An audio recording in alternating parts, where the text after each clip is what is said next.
ನಮಸ್ಕಾರ, ನಾನು ಪ್ರಶಾಂತ್. ಹೊಣಸ್ತಂದ್ರೆ ಮನೆಯಲ್ಲಿ ಏನಾದ್ರೂ ವಿದ್ಯುತ್ತನ್ನ ಬಳಕೆ ಮಾಡ್ತಾ ಇತ್ತಂದ್ರೆ ವಿಡಿಯೋ ಕೊಣಸನಕ ನೋಡಿ. ಇವತ್ತಲ್ಲ ನಾಳೆ ಹಿಂಗೋ ಹಂಗೋ ಹೇಳಿ ನಿಮಗೂ ಕೂಡ ಈ ಒಂದು ಮೀಟರ್ ಅನ್ನ ಕುಣಿಸಬಹುದು. ಇವತ್ತಲ್ಲ ನಾಳೆ ಕುಣಿಸ್ತಾರೆ ಸರ್ಕಾರದಿಂದ. ಈಗಾಗಲೇ ಇಂಥ ಮೀಟರ್ ಕುಣಿಸ್ಕೊಳ್ಳಿ, ಆ ಒಂದು ಮೀಟರ್ ಅನ್ನು ಕುಣಿಸ್ಕೊಳ್ಳಿ ಅಂತ ಹೇಳಿ ಮೊನ್ನೆನೆ ಜಾರಿ ಮಾಡಿದ್ದಾರೆ. ಬೆಂಗಳೂರಿನಲ್ಲಿ ಈಗಾಗಲೇ ತುಂಬಾ ಮೀಟರ್ಗಳು ಕುಣಿಸ್ಕೊಂಡಿದ್ದಾರೆ. ಈ ಒಂದು ಮೀಟರ್ ಹೆಸರು ಸ್ಮಾರ್ಟ್ ಮೀಟರ್ ಅಂತ ಹೇಳಿ. ಇದನ್ನು ತುಂಬಾ ಜನ ಅಳವಡಿಕೆ ಮಾಡ್ಕೊಂಡಿದ್ದಾರೆ. ಈಗಾಗಲೇ ವಿದ್ಯುತ್ ಇಲಾಖೆದವರೇ ಬಂದೇ ಹಳೆ ಮೀಟರ್ ಅನ್ನ ತೆಗೆದು ಕಿತ್ತು ಒಗೆದು ಈಗ ಹೊಸ ಮೀಟರ್ಗಳನ್ನ ಕುಣಿಸ್ತಿದ್ದಾರೆ. ಇದು ಹಾಕೊಳ್ಳಿ, ಹಿಂಗಾಗತ್ತೆ, ಇಷ್ಟು ಕಡಿಮೆ ಬೆಲೆಗೆ ನಿಮಗೆ ವಿದ್ಯುತ್ ಸಿಗತ್ತೆ ಅಂತ ಹೇಳ್ತಿದ್ದಾರೆ. ಬಟ್ ಈಗ ನಿಮಗೆ ಪ್ರಸ್ತುತ ತಿಳಿಸ್ಕೊಡ್ತಾ ಇರುವಂತ ಸಿಚುವೇಶನ್ ಏನಪ್ಪಾ ಅಂದ್ರೆ, ಒಂದು ಮೀಟರ್ ಒಂದು ತಿಂಗಳಿಗೆ ಎಷ್ಟು ಬಿಲ್ ಬಂದಿರಬಹುದು ಹೇಳಿ. ಈ ಒಂದು ಸ್ಮಾರ್ಟ್ ಮೀಟರ್ನಿಂದ 1,000, 2,000, 4,000, 5,000, 10,000 ಎಷ್ಟು ಬಂದಿರಬಹುದು ನೀವೇ ವಿಚಾರ ಮಾಡಿ. ಒಂದು ತಿಂಗಳು ಮನೆಯಲ್ಲಿ ಬರೀ 4 ಜನ ಇರ್ತಾರೆ. 4 ಜನ ಇರ್ತಾರೆ, ಸಣ್ಣ ಮನೆ ಅಷ್ಟೇ. 4 ಜನ ಇರುವಂತ ಮನೆ ಹೆಂಗಿರತ್ತೆ ಹೇಳಿ? ನಾರ್ಮಲ್ ಬಟರ್ ಮಧ್ಯಮವರ್ತಿ ಇರುವಂತ ಮನೆ ಹೆಂಗಿರತ್ತೆ? ನಾರ್ಮಲ್ ಮನೆ. 4 ಜನ ಇರ್ತಾರೆ. ಒಂದು ತಿಂಗಳಿಗೆ ಎಷ್ಟು ಬಿಲ್ ಬಂದಿರ್ಬೋದು ಹೇಳಿ? ವಿತ್ ಲೈಫ್ ಆಫ್ ಮೇಲೆ ತಿಳಿಸ್ಕೊಡ್ತಾ ಇರೋದು. ಎಷ್ಟು ಬಂದೈತೆ ಹೇಳಿ ತಿಂಗಳಿಗೆ? ಊಹೆ ಕೂಡ ಮಾಡೋಕ್ಕಾಗಲ್ಲ, ನಿಮ್ ಕೈಯಿಲ್ಲ. ನೋಡಿ ಎಷ್ಟು ಬಂದೈತೆ ಅಂದ್ರೆ ಸುಮಾರು 4,65,700 ರೂಪಾಯಿ ಒಂದು ತಿಂಗಳು ಬಿಲ್ ಇದು. ಸ್ಮಾರ್ಟ್ ಮೀಟರ್ ಕುಣಿಸಿದಂತ ಅಭ್ಯರ್ಥಿಗಳಲ್ಲಿ ಮನೆಗಳದು ಒಂದು ತಿಂಗಳು ಬಿಲ್ಲು ಇದು. ಬರೀ ನಾರ್ಮಲ್ 4 ಜನ ಇರುವಂತ ಮನೆಗಳದು ಈ ಬಿಲ್. ಆದ್ರೆ ಇನ್ನು ಮನೆಯಲ್ಲಿ ಟಿವಿ, ಫ್ರಿಡ್ಜು, ಟೇಪು, ಅದ ನಂತರ ವಿವಿಧ ಬಳಸ್ತಾ ಇರ್ತಾರಲ್ಲ ಅದು, ಅದ ನಂತರ ಫ್ಯಾನು, ಇದನ್ನೆಲ್ಲ ಬಳಸಿದ್ರೆ ಮುಗಿದ ಹೋಯ್ತು. ಒಂದು ತಿಂಗಳಿಗೆ 10 ಲಕ್ಷ ತನಕ ನಿಮ್ಮ ಮನೆ ಬಿಲ್ ಬರತ್ತೆ, ಕರೆಂಟ್ ಬಿಲ್. ಇದನ್ನ ಅರ್ಥ ಮಾಡ್ಕೊಳ್ಳಿ. ಸ್ಮಾರ್ಟ್ ಮೀಟರ್ ಕುಣಿಸೋದ್ರಿಂದ ಇಲ್ಲಿ ಯಾವುದೇ ರೀತಿಯ ಗೊಳ್ಳಲ್ಲ. ನಿಮಗೆ ನೋಟಿಸ್ ಪ್ರಕಾರ ತಿಳಿಸ್ಕೊಡ್ತಾ ಇರೋದು ನೋಡಿ. ಇದು ಯಾವಾಗ ಬಂದಿಪ್ಪ ಅಂದ್ರೆ ಇಲ್ಲಿ ನೋಡಿ, 22/11/2025 ಬಿಲ್ ಕೊಟ್ಟಿದ್ದಾರೆ.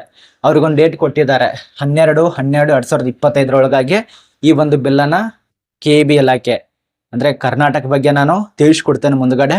ಇದು ಬೇರೆ ರಾಜ್ಯಕ್ಕೆ ಸಂಬಂಧಪಟ್ಟಂತೆ ಮಾಹಿತಿ ಆಗಿರತ್ತೆ. ಬಟ್ ಕರ್ನಾಟಕದಲ್ಲಿ ಕೂಡ ಇನ್ಮೇಲೆ ಹಿಂಗೆ ಆಗತ್ತೆ, ಟೆನ್ಷನ್ ತಗೋಬೇಡಿ. ಎಲ್ಲ ಹೆಚ್ಚು ಮಾಡಿದಾರೆ ಅಂದ್ರೆ ಇದು ಕೂಡ ಹೆಚ್ಚಿಗೆ ಆಗತ್ತೆ.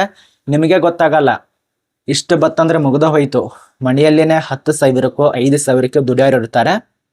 ಅಂತ ಒಂದು ವ್ಯಕ್ತಿಯಲ್ಲಿ ಈ ರೀತಿಯಾಗಿ 5 ಲಕ್ಷ 10 ಲಕ್ಷ ಬಿಲ್ ಬಂದ್ರೆ ನಿಮ್ಗೆ ಹೆಂಗ ಅನ್ಸುತ್ತೆ ಕಮೆಂಟ್ ಮಾಡಿ. ಈಗ ನೀವೇ ತಿಂಗಳಿಗೆ ಒಂದು 600 ರೂಪಾಯಿನೋ ಅಥವಾ 500 ರೂಪಾಯಿನೋ ಬಿಲ್ ಅನ್ನ ಕರೆಂಟ್ ಅನ್ನ ಉಪಯೋಗ ಮಾಡ್ತಾ ಇದ್ದೀರಾ.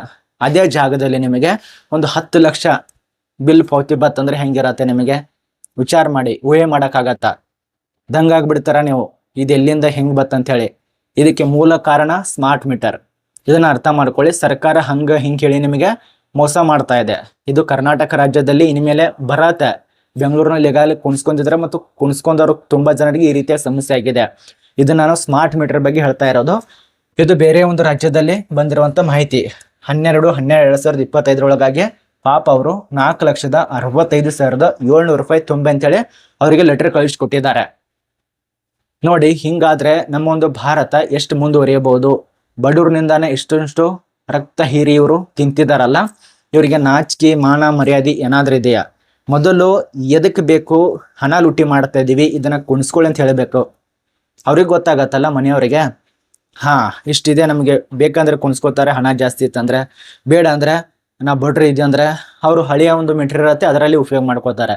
ಈ ರೀತಿಯಾಗಿ ಸುಳ್ಳು ಕೊಟ್ಟು, ಸುಳ್ಳು ಆಶ್ವಾಸನೆಗಳನ್ನು ಕೊಟ್ಟು, ಸುಳ್ಳು ಮೀಟರನ್ನು ಕುಣಿಸಿ ಸ್ಮಾರ್ಟ್ ಮೀಟರ್ ಅಂತ ಹೇಳಿ ಇದರಲ್ಲಿ ಈ ರೀತಿಯಾಗಿ ಹಣ ಲೂಟಿ ಮಾಡೋದು ಎಷ್ಟು ನ್ಯಾಯ? ನೀವೇ ಕಮೆಂಟ್ ಮಾಡಿ. ಯಾರ್ಯಾರು ಸ್ಮಾರ್ಟ್ ಮೀಟರನ್ನು ಕುಣಿಸ್ಕೊಂಡಿದ್ದಾರಲ್ಲ, ಇವತ್ತಲ್ಲ ನಾಳೆ ನಿಮಗೆ ಈ ರೀತಿಯಾಗಿ ಲೆಟರ್ ಬರತ್ತೆ. ಇನ್ಕಮ್ ಟ್ಯಾಕ್ಸ್ ಮೊನ್ನೆ ಹಂಗೆ ಬತ್ತಲ್ಲ, 25 ಲಕ್ಷ, 45 ಲಕ್ಷ, 80 ಲಕ್ಷ, ಹಿಂಗೆ ಇವತ್ತಲ್ಲ ನಾಳೆ ನಿಮಗೆ KB ಇಲಾಖೆ, ಕರ್ನಾಟಕ KB ಇಲಾಖೆ ಅಲ್ಲ, ಭಾರತದ ಅಥವಾ ಯಾವ್ದಾದ್ರು ಒಟ್ಟೆ ನಿಮಗೆ ವಿದ್ಯುತ್ ಇಲಾಖೆಯಿಂದ ನೋಟಿಸ್ಗಳು ಬರ್ಬೋದು. ಇದನ್ನ ಅರ್ಥ ಮಾಡ್ಕೊಳ್ಳಿ. ಇವತ್ತೇ ಎಚ್ಚೆತ್ತುಕೊಳ್ಳಿ, ಇಲಾಖೆಗೆ ಭೇಟಿ ಕೊಡಿ. ನಾವು ಈ ರೀತಿ ಮಾಡ್ಕೊಂಡಿದೀವಿ, ಹಿಂಗೆಲ್ಲ ನ್ಯೂಸ್ ಎಲ್ಲ ಹರಿದಾಡ್ತಾ ಇದೆ, ಇದೇನು ಮಾಡೋದು, ಇನ್ನು ಮುಂದೆ ಏನಾದ್ರು ಸಮಸ್ಯೆ ಆಗತ್ತಾ? ಪ್ರತಿನಿತ್ಯವಾಗಿ ಚೆಕ್ ಮಾಡಿ. ತಿಂಗಳಿಗೊಂದ್ಸಲ ಚೆಕ್ ಮಾಡ್ಕೊಳ್ಳಿ. ನಿಮ್ಮ ಒಂದು ಮನೇಲಿ ಎಷ್ಟು ಜನ ಇದ್ದಾರೆ, ಎಷ್ಟು ಯೂಸ್ ಮಾಡ್ತೀರಾ, ಪ್ರತಿ ತಿಂಗಳಿಗೆ ಎಷ್ಟು ಬರ್ತಾ ಇತ್ತು, ಈ ತಿಂಗಳಿಗೆ ಎಷ್ಟು ಜಾಸ್ತಿ ಆಯ್ತು ಅರ್ಥ ಮಾಡ್ಕೋಬೇಕು. ಇಲ್ಲ ಅಂದ್ರೆ ಒಂದೇ ತಿಂಗಳಿಗೆ 6 ಲಕ್ಷ 7 ಲಕ್ಷ ಬಂದ್ರೆ ಹೆಂಗಾಗತ್ತೆ ನೋಡಿ. ಈ ಒಂದು ವಿಡಿಯೋ ಮಾಡೋ ಉದ್ದೇಶ ಏನಪ್ಪಾ ಅಂದ್ರೆ, ನಮ್ಮ ಒಂದು ಕರ್ನಾಟಕದಲ್ಲಿ ಈ ರೀತಿಯಾಗಿ ಇನ್ನೂ ಬರ್ತಾವೆ, ಬಟ್ ಇನ್ನೂ ಬಿಚ್ಚಿಟ್ಟಲ್ಲ ಯಾರು ಕೂಡ. ಯಾರ್ಯಾರು ಸ್ಮಾರ್ಟ್ ಮೀಟರ್ನ ಕುಣಿಸ್ಕೊಂಡಿದಾರಲ್ಲ ಅದು ಎಚ್ಚೆತ್ತುಕೊಳ್ಳಿ. ನಾರ್ಮಲ್ ಮೀಟರ್ನ ಮತ್ತೆ ತಂದು ಹಾಕಿ ಅವ್ರು ನಾರ್ಮಲ್ ಆಗಿ ತಿಂಗಳಿಗೆ 200 300 ಬರುವಂತ ಬಿಲ್ ಇರತ್ತಲ್ಲ, ಅದೇ ಒಮ್ಮಿಗಿಲೆ 4,65,700 ತನ ಕಟ್ಟಬೇಕಂತೇಳಿ ನೋಟಿಸ್ ಕಳಿಸ್ಕೊಟ್ಟಿದ್ದಾರೆ. ನಿಮ್ಗೆ ಯಾವುದೇ ರೀತಿಯ ಗೊಳ್ಳಲ್ಲ. ಇಲ್ಲಿ ಕಾಣಿಸ್ತಾ ಇದೆಯಲ್ಲ, ಇದು ಆಫೀಸಲ್ಲಿ ಇರುವಂತ ನೋಟಿಸು. ಇದ್ರ ಬಗ್ಗೆ ನಿಮ್ಗೆ ಅರ್ಥ ಆಗಿದೆ ಅಂತ ಅನ್ಕೋತೀವಿ. ನಾನು ನಿಮಗೆ ಇಲ್ಲಿ ತನಕ ಟೈಮ್ ವೇಸ್ಟ್ ಮಾಡಿಲ್ಲ. ಯಾರ್ಯಾರು ಸ್ಮಾರ್ಟ್ ಮೀಟರ್ ಅನ್ನು ಕುಣಿಸಿದ್ರಲ್ಲ ಅವರಿಗೆ ಒಂದು ಸಂದೇಶ ಕೊಟ್ಟಿದ್ದೇನೆ. ಅರ್ಥ ಆಗ್ತಿದೆ ಅಂತ ಅನ್ಕೋತೀವಿ. ಮೊದಲಿಗೆ ಸರ್ಕಾರದಿಂದ ಬರುವಂತ ಎಲ್ಲ ಸೌಲಭ್ಯಗಳು ಹಂಗೆ ತಗೋಬೇಡಿ. ಮೊದಲು ವಿಚಾರ ಮಾಡಿ, ಇದರಿಂದ ಏನು ಪ್ರಯೋಜನ, ಎಷ್ಟು ಬರತ್ತೆ, ಯಾಕೆ ಕೊಡ್ತಾ ಇದ್ದಾರಾ, ಹೆಂಗೆ ಕೊಡ್ತಾ ಇದ್ದಾರಾ, ಏನು ಮಾಡಬೇಕು, ಕಾರಣ ಏನು ಎಲ್ಲ ವಿಚಾರ ಮಾಡಿ. ಏನಾದರೂ ಪ್ರಶ್ನೆ ಕೇಳಿಲ್ಲಪ್ಪ ಅಂದ್ರೆ ಮುಗ್ದೋಯ್ತು. ನಿಮ್ಮೊಂದು ಮನೆ ಕೂಡ ಸರ್ಕಾರ ಗೌರ್ಮೆಂಟ್ ಹೆಸರು ಮಾಡ್ಕೊಳ್ಳತ್ತೆ, ನಿಮ್ಮೊಂದು ಹೊಲ ಕೂಡ ಗೌರ್ಮೆಂಟ್ ಮಾಡ್ಕೊಳ್ಳತ್ತೆ. ಈ ರೀತಿಯಾಗಿ ಆಗ್ತಾ ಇದೆ. ಇದನ್ನ ನೋಡ್ಕೊಳ್ಳಿ, ವಿಚಾರ ಮಾಡಿ, ಅದ ನಂತರ ಮುಂದಕ್ಕೆ ಹೆಜ್ಜೆ ಇಡಿ. ಇದು ನಾನು ತಿಳಿಸ್ಕೊಡುವಂತ ಕರ್ತವ್ಯ ಆಗಿರತ್ತ. ನಾನು ತಿಳಿಸ್ಕೊಟ್ಟಿದ್ದೇನೆ.